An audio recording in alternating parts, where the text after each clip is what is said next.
बंधूंनो, भगिनींनो आणि मित्रांनो, मी रवींद्र चौधरी आपणा सर्वांना नमस्कार करीत आहे.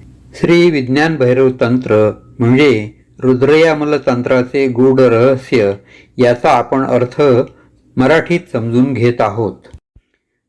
ओम नमस्ते गणपतये. ओम श्री भैरवाय नमः. श्री विज्ञान भैरव तंत्र यामधील धारणा क्रमांक 21 आणि श्लोक क्रमांक 44 पासून आजच्या व्हिडिओला मी सुरुवात करीत आहे. धारणा क्रमांक 21, श्लोक क्रमांक 44. पृष्ठशून्यं मूलशून्यं युगपद भावयेच्चयः युगपन्निर्विकल्पत्वान्निर्विकल्पोदयस्ततः.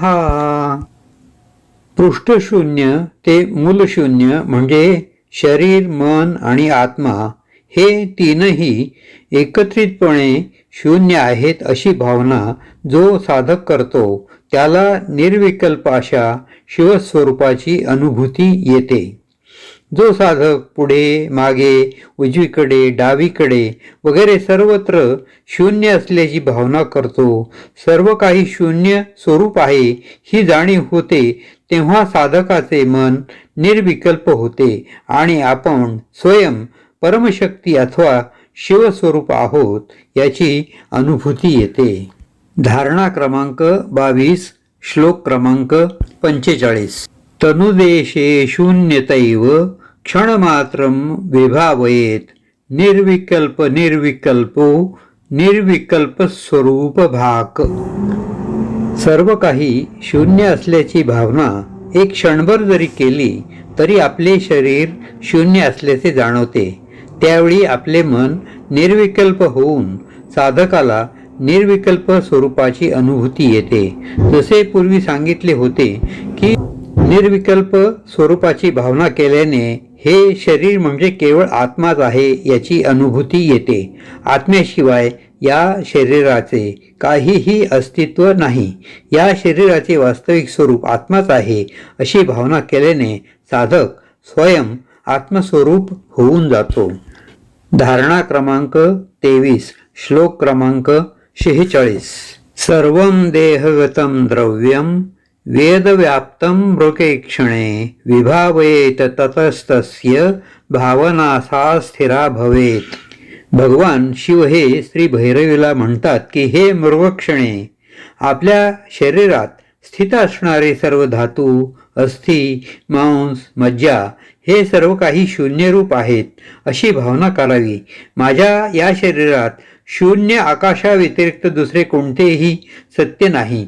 माझे वास्तविक स्वरूप म्हणजे हे शरीर नाही तर आत्माच आहे. हा आत्माच सर्व काही आहे जो शिवस्वरूपच आहे अशी भावना केल्याने साधकाचे हृदय स्वयंप्रकाशाने आलोकित होऊन जाते.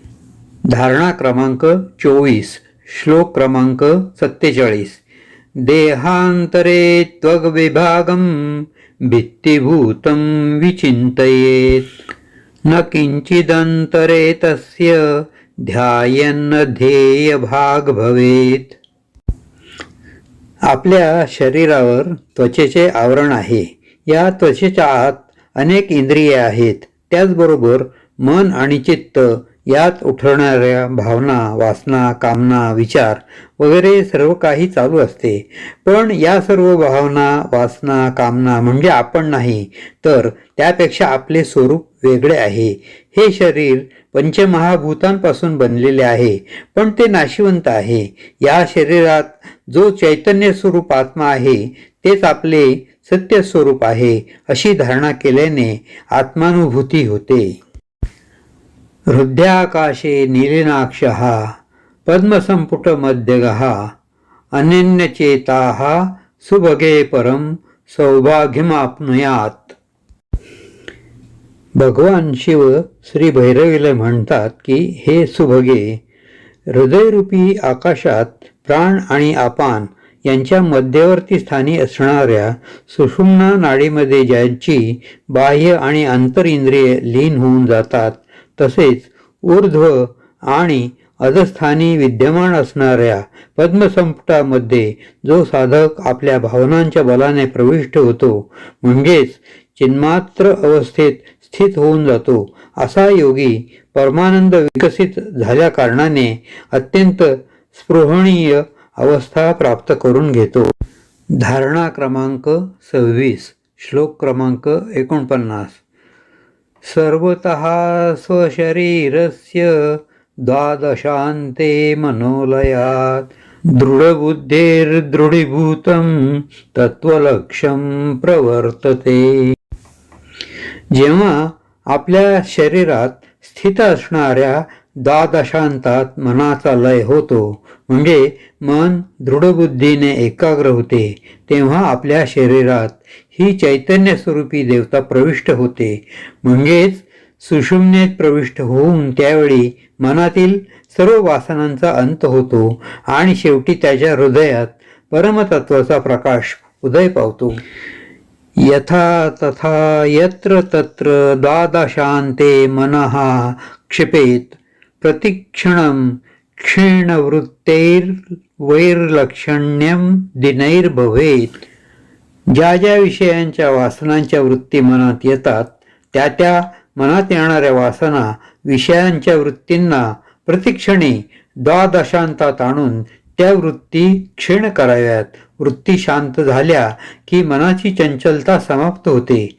अशी धारणा केल्याने आपल्या अंतरी असामान्य अशा त्या परभैरव स्वरूपाची अभिव्यक्ती स्थित होते.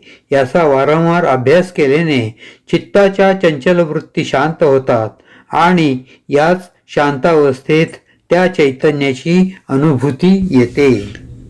धारणा क्रमांक 28 श्लोक क्रमांक 51. कालाग्निना कालपदादुत्थितेन स्वकं पुरं पृष्ठं विचिन्तयेदन्ते शांताभासस्तदा भवेत्. श्री भैरव या धारणेमध्ये असे सांगतात की हा एक असा विधेय आहे की ज्यामध्ये साधक त्या कालाग्नीचे ध्यान करतो. हा कालाग्नी त्याचे शरीर भस्मसात करतो. कालपद म्हणजे उजव्या पायाच्या अंगठ्यापासून हा कालाग्नी ज्याप्रमाणे घोळ धूप जळतो तसा तो सर्व दोष जाळून भस्मसात करतो. अशी भावना केल्याने साधक आपल्या मूळ स्वरूपाला म्हणजे परमात्म स्वरूपाला प्राप्त करतो. धारणा क्रमांक 29 श्लोक क्रमांक 52. एवमेव जगत् सर्वं दग्धं ध्यात्वा विकल्पतः अनन्यचेतसः पुंसः पुंभावः परमो भवेत्. ही धारणा पूर्वीच्या धारणा क्रमांक 28 प्रमाणेच आहे.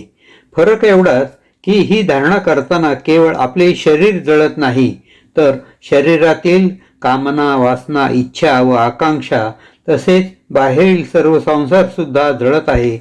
अशा भावनेने अभ्यास करणारा साधक अनन्य चित्ताने निर्विकल्प होऊन त्याला भगवान भैरव स्वरूपाची अनुभूती येते आणि त्याच्यामधील सर्व काम, क्रोध, लोभ, मोह, अहंकार या सर्व वृत्ती जळून खाक होतात.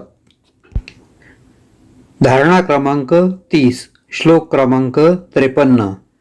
स्वदेहे जगतो वापि सूक्ष्म सूक्ष्मतराणि च तत्वानि यानि निलयं ध्यात्वान्ते व्यंजते परा.